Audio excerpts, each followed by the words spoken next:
E venres, e como cada venres, este é ahora o tempo de falar do faladoiro político. Para iso contamos neste estudio do Bos Días con representantes das tres forzas con representación no Parlamento galego. Acompáñanos polo Bloque Nacionalista Galego, Ana Pontón, moi bons días. Bo día. Polo Partido Popular, Antonio Rodríguez Miranda, moi bons días. Hola, que bo día. Polo Partido Socialista de Galicia, Abel Losada, moi bons días. Bo día. Gracias aos tres por estar aquí. E imos comezar hoxe, se vos parece, co tema de Nova Caixa Galicia.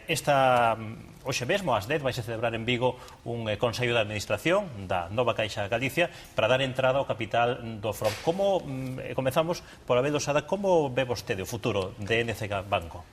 Bueno, vamos a ver, a primeira cuestión, efectivamente, hoxe se dá entrada ao FROB.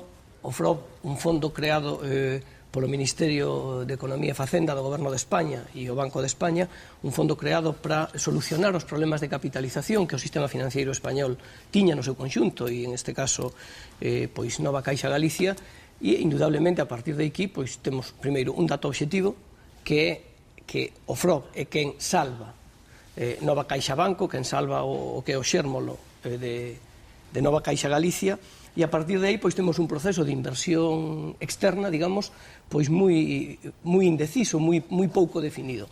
Eu quero quedarme únicamente cunha expresión dita por Vázquez Raña, un dos hipotéticos inversores neste fondo, dito ademais en México, diante do señor Castellanos e diante do presidente da Xunta, do señor Feijóo, que dixo que a estrategia tiña que ser comprar barato e vender caro. Co cual, eu creo que se cuestiona fundamentalmente o que é unha estrategia de estabilidade inversora e un proxecto de longo plazo, e o que estamos falando, bueno, pois é de que efectivamente inversores e institucións que podan participar neste proceso de capitalización van a buscar legítimamente o seu negocio. Pero o señor Feijóo terá que explicar por que se permitiu chegar a esa situación.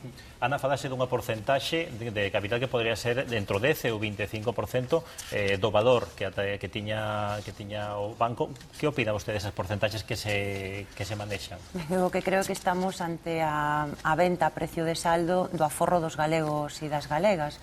Hai o 30 de xuño Nova Caixa Galicia costaba máis de 1.700 millóns, era o valor que tiña. Neste momento parece ser, e algúns medios indican que o que se vai a introducir é un valor do 10%. Isto supón que un bo negocio para os inversores estranxeiros que van a mercar a Caixa, o que era a Caixa Galega, que prácticamente xa non existe, pero creo que é un mal negocio para Galiza, porque o problema de fondo é que en todo este proceso, que eu creo que é un fracaso dos directivos das caixas e un fracaso de Feijóo, o que se consume é o espolio do aforro galego. Non vamos a ter ningún instrumento financiero de intervención na economía e, por o tanto, eu creo que é unha moi mala noticia para este país. Para vostede tamén unha mala noticia, señor Rodríguez Miranda? Pois mire vostede, é, digamos, a mellor noticia que podemos ter no peor escenario que se podía pensar para as caixas en España. Evidentemente, está claro que as decisións de un goberno nacional acabaron con un sistema nacional de caixas que funcionou durante prácticamente 200 anos. Nova Caixa Galicia, a finales do ano pasado, era unha entidade viable, cumplía todas as condicións que lle puña o regulador a nivel nacional. 3 meses máis tarde cámbianse as reglas de xogo e deixa de cumplir as condicións e ten que afrontar este proceso. Dentro do novo proceso que se lle marca, quen creou o problema que foi o Goberno do Estado parece que agora quere ser parte da solución, que efectivamente é a entrada do FROB. Aquí hai unha responsabilidade, lóxicamente, na situación. Creo que desde aquí, desde Galicia, fixeron os deberes. Trátase de intentar que o que era a Caixa original teña a maior participación posible no que sería Nova Caixa Galicia Banco, e desde logo que está claro é que estamos tratando de que sea un banco cun ADN galego na súa maior parte, que siga tendo responsabilidade con Galicia desde o punto de vista social, e desde logo ten que ter responsabilidade co tecido empresarial. É o único banco creado hoxe en España donde nos seus estatutos se recolle necesariamente un compromiso co tecido empresarial galego.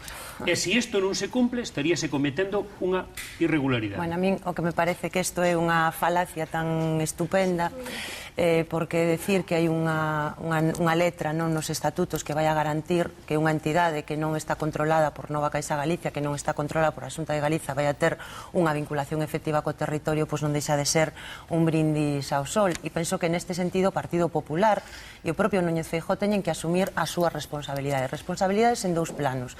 Primeiro, hai un proceso de acordos a nivel de Estado entre Partido Popular e Partido Socialista que é o que leva a bancarización das caixas, a privatización das caixas e a súa eliminación. E iso é unha decisión política que toman PP e PSOE. E a partir de aí hai unha responsabilidade que ten a propia Xunta, porque cando vamos a ver, as normas en teoría son iguais para todo o mundo, e comprobamos como en Euskadi a Caixa Vasca, que tamén é resultado dunha fusión, controla o 51% do banco, ou vamos a Cataluña e vemos en la Caixa como se controla o 81% do banco por o capital da Caixa. E, sin embargo, en Galiza o que nos vamos a encontrar é, no mellor dos casos, con que se controla o 15%, e iso se nos vende como un éxito. Pois eu creo que hai unha responsabilidade non só política do PP e do PSOE, sino de Núñez Feijóo, que en vez de defender os intereses deste país, o que se dedica é a ser un comercial do Partido Popular. Sí. Bueno, vamos a ver. Evidentemente, a Xunta de Galicia neste proceso non fixo nada. Fixo dúas cousas: utilizalo como unha plataforma de marketing político para o señor Feijóo e utilizalo como un ariete contra o goberno de España. A situación e a necesidade de recapitalización é verdade que non ven dada por un acordo entre o Partido Popular e o Partido Socialista, ven dada por unha situación financiera moi complexa, fruto de moitos elementos, un deles, por certo, a propia xestión das caixas galegas e aventuras inmobiliarias moi discutibles, cando non decir irresponsables. Pero eu quero decir dúas cuestións en relación ca galeguidade e estas cousas que o presidente dixo que aparecían nos estatutos. Bueno, eso sigue sendo marketing político. Non vaya a ser que sexa como aquel informe de 1 millón de euros feito pola consultora KPMG que decía e bendecía a fusión como a vía máis axeitada para sair do problema. E unha cuestión en relación co doble discurso do Partido Popular. Ainda antonte, Cristóbal Montoro, o responsable de Economía do Partido Popular a nivel de España, dixo que vía inevitable outra ronda de fusións bancarias e seguindo, por certo, o Banco Central Europeo dixo que era necesario recapitalizar aínda máis as caixas e os bancos que salían das caixas. Por lo tanto, que non é posible que o señor Feijóo diga unha cousa en Galicia e o Partido Popular en Madrid diga xusto o contrario. Non hai ningún tipo de contradición, señor Losada. Mire, o que sí está claro é que este novo banco dos 8 conselleiros que ten, 7 son galegos, o seu presidente é galego, a antigua Caixa ten unha participación e ao gallá, se o goberno do Estado efectivamente tuvera o mismo interés co goberno de Galicia, esa participación podería ser bastante superior. E vostede sabe o ben.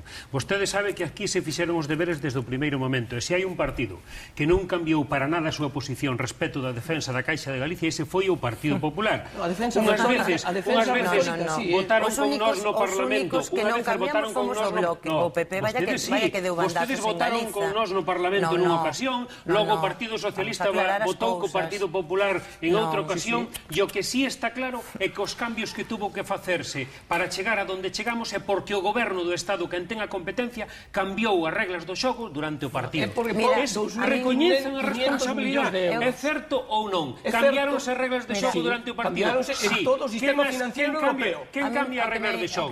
Por que as caixas se lle pide unhos límites e unhas condicións que non se lle pide outras entidades? En todo o sistema financiero europeo, porque o risco inmobiliario das caixas é moi superior ao sistema bancario. O que está facendo, o que facía o goberno Zapatero, que en paz descanse, por ahora o que lle mandaban desde Europa, non gobernaba. É un goberno en función xa, señor Losada. Non ven papel doso antes de cazalo. Eu non dixen de quen vai ser o novo. Eso xa o dice usted, xa dá por suposto que van a perder. Eu só dixen que este é un goberno en funcións, certo? Montoro ve inevitable outra ronda de fusións bancarias e a necesidade de máis capitalización. Porque pode haber outras caixas. É o que diría en todo caso, que me parece que isto non é nada pode haber outras caixas que efectivamente lle faga falta.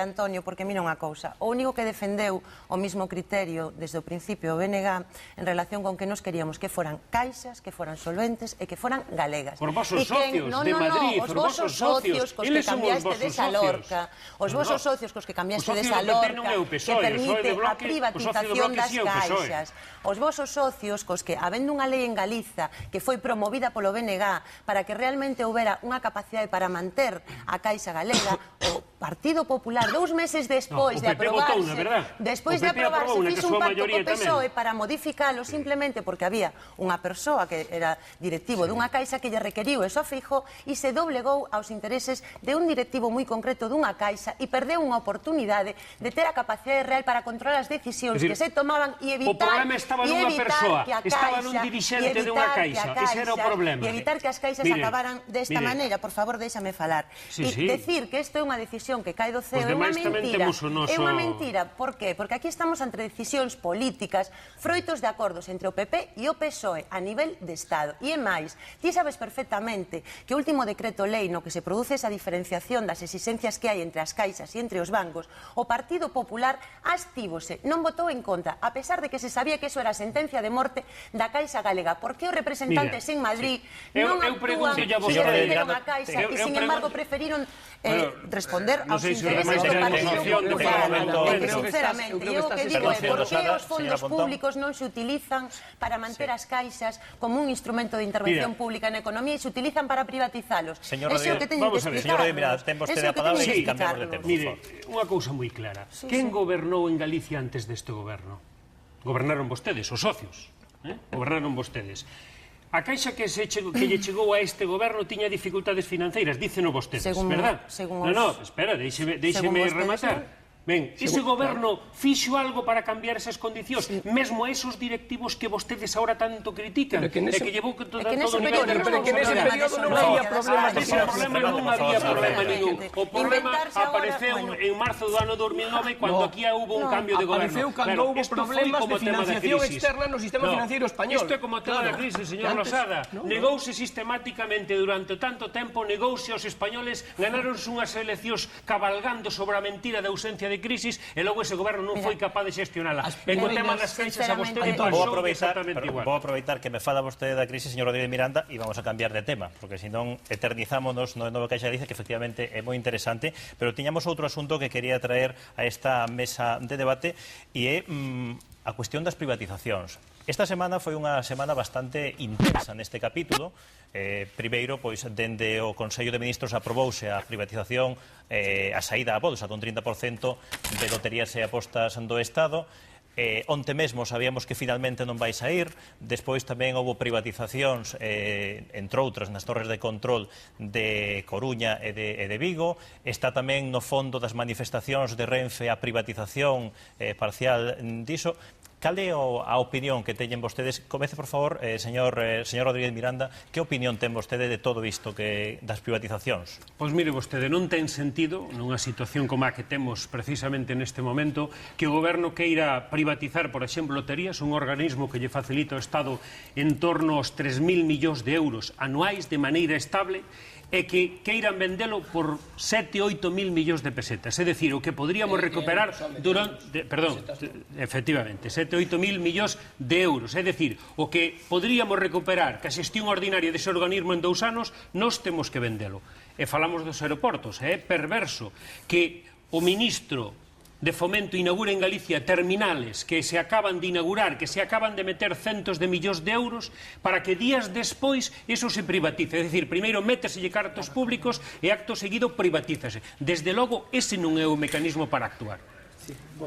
Sí, señora Pontón. Bueno, eu creo que o camiño das privatizacións non é o modelo. No Estado español xa tivemos experiencias, tanto do Partido Popular como do Partido Socialista, de privatización de empresas públicas rentables, que ao final o que vimos é que son un negocio para o privado e un problema para o público, porque realmente, por exemplo, cando se privatizan empresas públicas, o que se está facendo é eliminando ingresos do propio Estado. Eu creo que, ademais, temos aquí exemplos que indican como as privatizacións non son o camiño. O Partido Popular privatizou e vendeu a AP9 a un prezo de saldo, que logo vimos esa empresa que se lle vendera como a vendeu por 2 ou 3 veces o seu valor, ou estamos vendo tamén como se introduce a privatización da sanidade a través da construción de hospitais que van a sair máis caros, que van a supoñer maior débeda para as xeracións futuras e que ademais eliminan e introducen os elementos de coste-beneficio nos servizos públicos e, por lo tanto, nos creemos que con esas medidas nin se vai a sair da crise, nin se van a solucionar os problemas que teñen os ciudadanos. Señor Losada,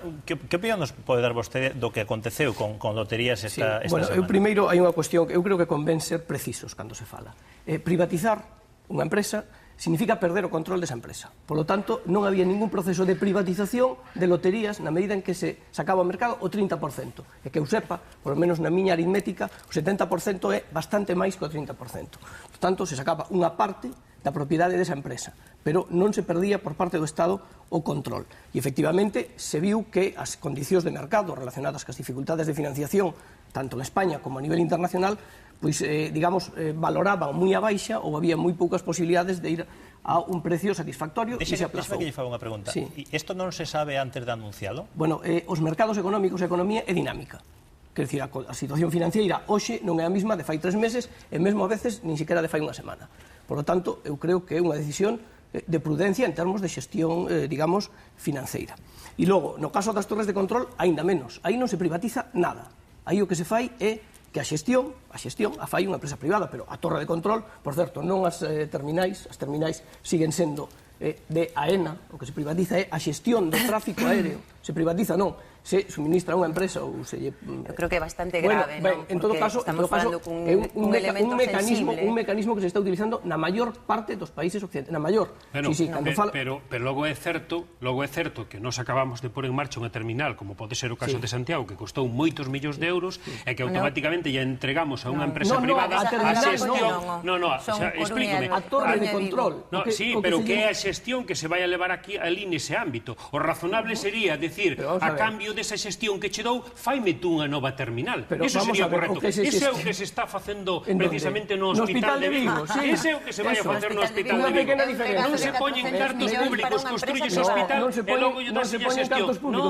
Non, de 350 millóns se pasa a 1.400 millóns. Non se poñen cartos públicos en absoluto. Diferencia. Neste caso, primeiro pomos os cartos públicos e logo damos a xestión privada. No caso de Vigo, decimos a empresa, construyenos o hospital e nos vamos chupando pouco a pouco. Non faltemos a verdade. É realidade. A xestión do tráfico aéreo non ten nada que ver ca terminal recientemente inaugurada. Decía vostede... É o mismo caso co do AVE, non? Verdad? Aquí é diferente caso co do AVE. Claro, porque o do AVE vaise facer tamén. A empresa privada construye o AVE e logo dáselle unhas facultades de xestión, vaiselle pagando e os usuarios.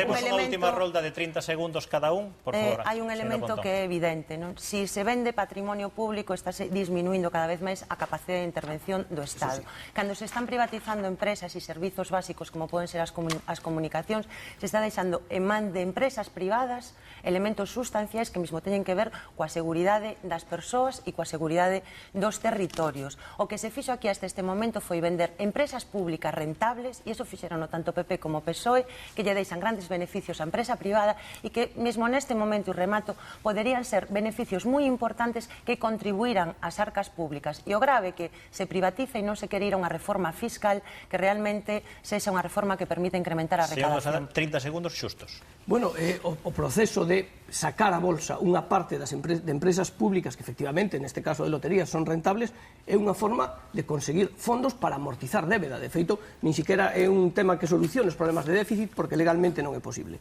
A situación financiera neste momento non o aconsellaba e se suspende ou se aplaza.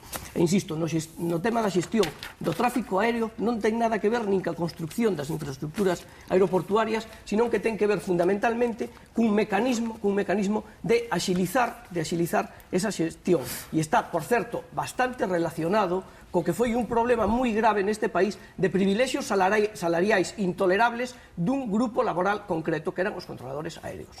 E, polo tanto, e por certo, eso encarecía enormemente o tráfico nos aeroportos españois, os facía moito menos competitivos e, desde logo, o Partido Socialista apoia absolutamente que un elemento fundamental para o desenvolvemento económico este en condicións de competir internacionalmente. 30 segundos, señor. Mire, isto é tan simple como de aquellos polvos estos lodos. Si efectivamente tuvemos un goberno de dispendio durante tantos anos, agora, cando alguén se ve afogado, intenta buscar recursos por todos lados e toma decisións que seguramente non serían as adecuadas se se tomasen racionalmente. Neste caso, eu alégrome que efectivamente o goberno do Estado reconsiderase a decisión da privatización de lotería nesa parte dese 30%, porque evidentemente non nos compensa económicamente. Pero hai decisións que realmente evidencian por que ocorre isto. Eu vía no Boletín Oficial do Estado estes días no mes de agosto, como, por exemplo, se sacaba unha licitación de lotes navideños para traballadores públicos por valor de 600.000 euros. É dicir, que a que está caíndo é posible que se poden